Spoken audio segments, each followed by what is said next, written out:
Alright, so first off, it's very early in the morning for some people, but aka me.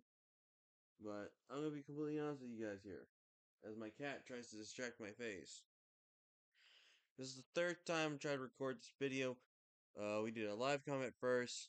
I think I got a little too angry with it. The second time I did it, I think I just came off too strong with it. So let's hope third time's the charm.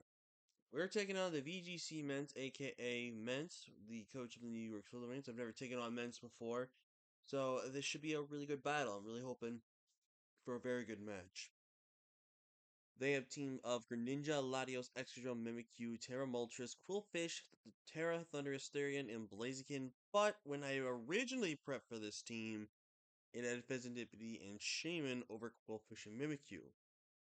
I didn't know there was team changes, and that's partially because that's on me for not checking the doc.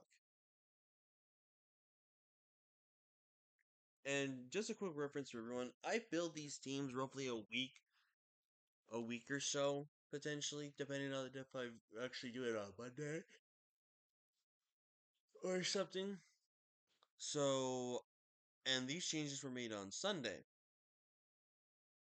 of that same week. So I didn't know about the changes. And again, it's partially my fault. I mute transaction tabs, so I don't be aware of it. But I mostly mute those tabs so I'm not bombarded with messages. But as you all know, this is also the second time this has happened to us. So maybe it's about time I start unmuting those tabs. So, unfortunately for us, the team we brought this week actually did not help against what our opponent brought. But I'm still going over the team, and we're just still have to just try what we can do in this battle. So, yeah, but I am actually going to pause just to make sure there's no other teams that are showing. So I will see you guys in just a second for the team breakdown. I was right to do the pause because that way you guys would have saw what my other team was for. But here we have the team that we originally prepped for. So let me just give you the thought process behind what the team was meant to do originally. So we had a Sword Stance Urshifu here, which was basically designed to outspeed the Shaman and below for its bulk and just kind of be kind of like a bulky setup sweeper or just a bulky breaker for the most part. Because with Surgeon Traits and Aquajet, I pretty much beat just about every single thing on his team outside of Latios. Ice Punch was there to catch the Latios as well. Probably actually in hindsight, if I wasn't fearing the Shaman as much, it maybe should have been something like Payapa Berry to lure his Latios. Because Payapa Berry would have been a better lure when I knew I was outspeeding the Shaman and I was feeling confident about that. So probably should have been Payapa Berry. But again, I feared the Shaman more at that time. We had a Terra Dragon Salamence here, which kind of meant to be like a bulky offensive mon, just to help break things down. Um, Originally went with the Dragon Fang idea because, again, outside of Pheasantipity, they didn't have any good dragon switchings on their team at all, which was kind of great for us there. And then whatever we couldn't hit with Dragon, we were hitting with Earthquake at that point in time. I did still wanted to go with Intimidate because I think making sure Excadrill at Blaziken and then you can show that being weakened was really important. Sub Roost was just be able to there just to buy a sub, roost up, and then just get damage off. If I noticed these changes, they would have probably changed my Terra type. I don't know what it would have changed though. And it would have probably been a Dragon Dance set versus this set. So up next is Spread Our Cloudsire, which I was gonna actually this could have definitely been a set that could have stayed the way it was. It could have been changed differently, maybe. But I might have kept the same. But we have Curse, Recover, Earthquake, and Poison Jab with pretty much a fully defensive Clodsire with having good Spadef investment. So the idea with this set was to try to hopefully set up, and you're going to see in our next Pokemon, in our Goldengo here, and spoilers for it, we ran screens. I was very, very, very close to bringing Weakness Policy, and I kind of really wish I did because first of all, weakness policy actually would have been such a great breaking potential outside of the Latios potentially, and if it's only Psyshock if he reads his move over Luster Purge potentially. Uh, Excuse me. We sit on that Pokemon. We are Berry just for the extra drill though, just to make sure. I decided that, and I also went with Water Absorb. Probably should have went with Unaware in the safe run of things, but at the time I was expecting something like maybe around the lines of Terra Water with the Thunder Thundurstarian. I was also wanting to make sure I had something for the Greninja as well. In that regards. Up next, we have our Choice Scarf Arcanine, which I could have changed up here. It could have been still Scarf, but I would have liked to have a better, different option, possibly. I also would have loved to have had Non-Terra Fire, so I would have changed that 100%. But basically, the idea of the set was just to be able to be a breaker, make sure we were faster than Blaziken before the speed boost happened, uh, which was important. I'm sorry for yawning, guys. It's very early for me. But again, just a good breaker mon this week. We had the bronze kneecap. This was actually something that was going to probably stay the same on the team, probably. Maybe you would have changed it a little bit, but I think I would have kept it the way it was. But the idea with this thing was to just be a kind of like a screen setter for the team and just get some chip damage off. It was meant to be fully physically defensive to check some things out there with the reflect up and just be mon that could just get some hazards, keep the hazards not keep the screens up as most of the time as it could, and also keeping itself healthy to chip things down. And then probably the set that would have been the same regardless, but would have had different EV spreads. Would have been my Gardevoir here. But Berry so I can take one hit from the Excadrill with Calm Mind, Moonblast, Psy Shock, and Aura Spear. This mon could have just started cleaning up house. It was a super good mod in this match. Excuse me. I'm sorry, guys. Super good Mondas matchup. I really wanted to bring Ogre Pond Cornerstone this game, but I just didn't see the matchup for it, and I didn't think it was even going to be able to fit it this week. So I had to just really go what I felt was really good here, and this was honestly the best. I think I still would have brought these six versus him. I definitely would have liked to have changed up my Salamence, my Arcanine, my Urshifu, maybe my Clodsire, but this is just have to be the team that we're gonna have to use against men. So let's go ahead and see how that does. And this is the battle. They brought their new changes. They actually brought Blaziken, which I was a little surprised by, but I think it was definitely a fair amount to be brought versus me.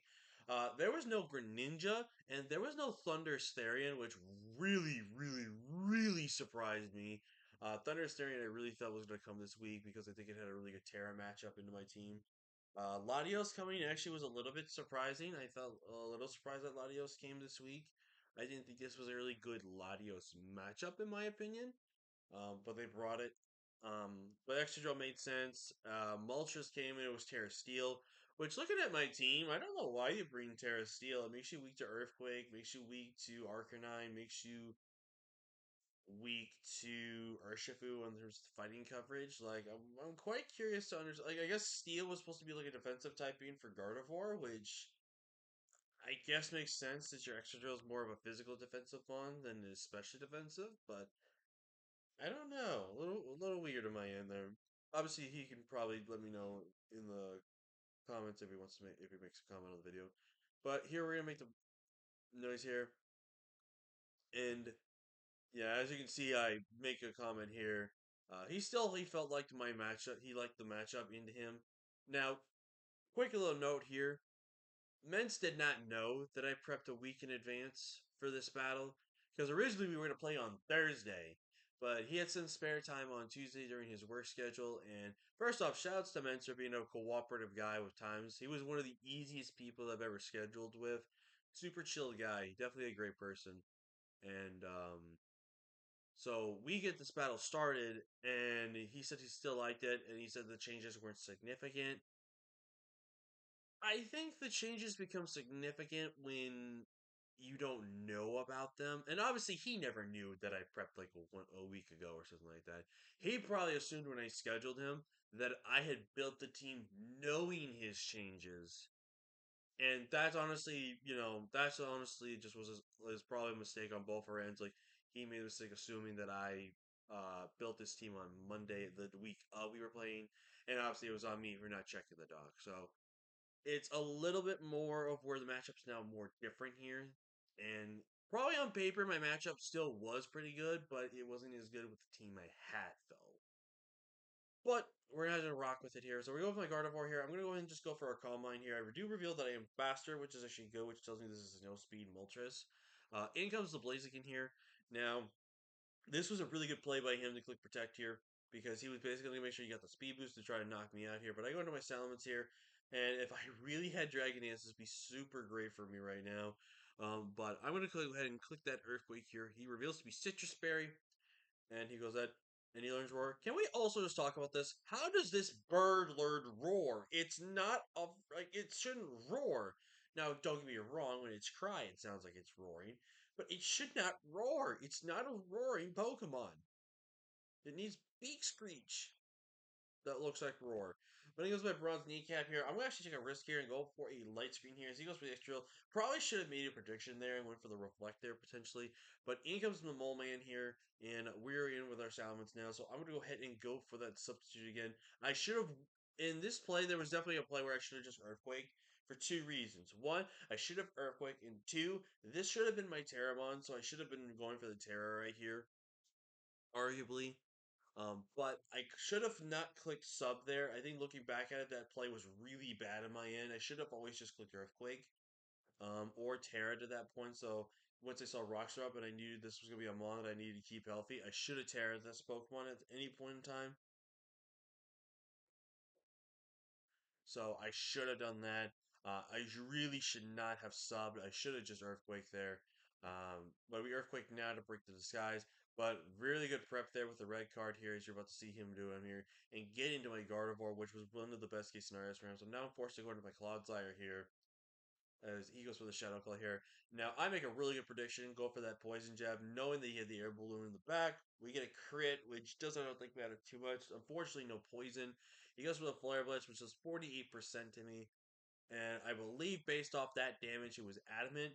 I also think with Jolly, well, Jolly might have been more of a roll, but the roll was heavily in his favor to kill. So this crit you see here does not matter. I go into my Arcanine here, and I'm going to click Head Charge, basically thinking that I've read the Protect turns here. And now I'm going to click Head Charge again, knowing that he's going to potentially switch out here. But he actually stays in to click Close Combat, and you're going to see a comment here that I make about him being ballsy for doing that. He stated he didn't have a switch into this Pokemon, but he had a Moltres which he could have just sacked off at any given point in time that he could have came in on to see if I was Scarfed or Banded, because he could definitely save this. Like, he definitely could save this Pokemon. I think he could have just gone into Moltres, either potentially sacked it or see if I was Scarfed or Banded. You had an Excadrill that was written right there, but obviously you don't want to take a chance with the fire move. Yeah, the Quillfish with Intimidate, which takes on both my dual stabs, relatively good. So I think you did have more of an option and didn't say you'd have a switch into this Pokemon. You did have it, technically did. Because at that point in time, you still don't know if I am scarfed or not. But if you felt like you were needed to be safe and have something come in for free instead of taking damage, I guess that makes sense. But still, I feel like you had more switch-ins. So to say you didn't have a switch into this Pokemon, eh, a little hesitant there. But I go into my Urshifu here. I go ahead and click the Aqua Jet as I'm forced to click it here. Probably should have went for the Swords Dance possibly here. But Rocky Helmet, Coalfish comes in, and we're going to about see the hazards come up on our side of the field here, which is a little unfortunate here. So I'm going to go ahead and get a Reflect up here as they are going to go ahead and click that Light Screen. In comes the Moltres here as I am actually going to go ahead and get a Light Screen up here. So I'm going to click Roost. So U-turn, Roost, and Roar. I don't know what their last move is here. But they actually clicked U-turn, which was actually a very good play, a very good prediction on my opponent's end to click that move. Because now with that, I'm forced to sack this Salamence. And I should have sacked it right there instead of going to the Bronze Kneecap. I should never have sacked, tried to get any chip damage to where I had to recover on this Pokemon. I should have always just went into my Salamence there and just let it die. Just because if that Draco Meteor miss, I can get a KO there. But I unfortunately do have to sack my Ments there. I go into my Urshifu. I had to click SD at this point in time. And I'm pretty confident this game is already over now because I can't do anything. But I'm gonna try to go for a freeze here, try to take advantage of something if I can. But unfortunately, we do get the freeze, which is very lucky. But at this point in time, I really can't do anything. There's nothing I can't really do in this match. So I go ahead and click reflect here. I go for Shadow Ball, which definitely shows that I'm faster because he is adamant nature, probably with no speed investment or barely little speed investment. Maybe should have went for the light screen there, knowing that I could have lived the hit there, but I think at the time reflect was the play, and I definitely don't regret the reflect play at that point in time. But if I maybe had thought about it a little bit more better, because you look at the rest of his team, right? Besides Latios, he had nothing for that. But at the same time, maybe I don't know. Maybe I should have clicked light screen, and then when I killed that, I could get rid of this thing. And if he doesn't go Excadrill, go something like Quillfish potentially. Let's try to keep on falling. I could go for that or anything else, but I don't know. But we lose this game 5-0, which really sucks. But I guess it goes to show you why you gotta pay attention. If I could have just paid attention, I could have changed my team up before we battled. Or I could have been like, oh, I just noticed your changes. Let's actually stay scheduled for Thursday. I want to make sure I re-prep the team for it. But it got and I got frustrated with this, and maybe I got my frustrations taken out a little bit too much there. And to the so if anyone's wondering, I did take my frustrations out, not on anyone really. I just vented off my frustrations because obviously it's frustrating to not know that someone made changes and you face them and you see those changes on their squad. So, but like I said, it's no one's fault. It's technically my fault. I should have paid attention to the doc. I should have checked the doc at the beginning of the week to see if changes were made, and they didn't. So again, that's gonna have to be on me. Um, Obviously, there's no rule that says the coaches or the mods has to tell you that changes happen. It's obviously on our responsibility to check that. And then I may have sounded like I was blaming people, which I was not. I was not trying to come off as blaming someone or anything like that. It was just me just being angry because if you guys know, this was the second time this happened to us. This happened in JDDL where Buffcat had his team completely changed.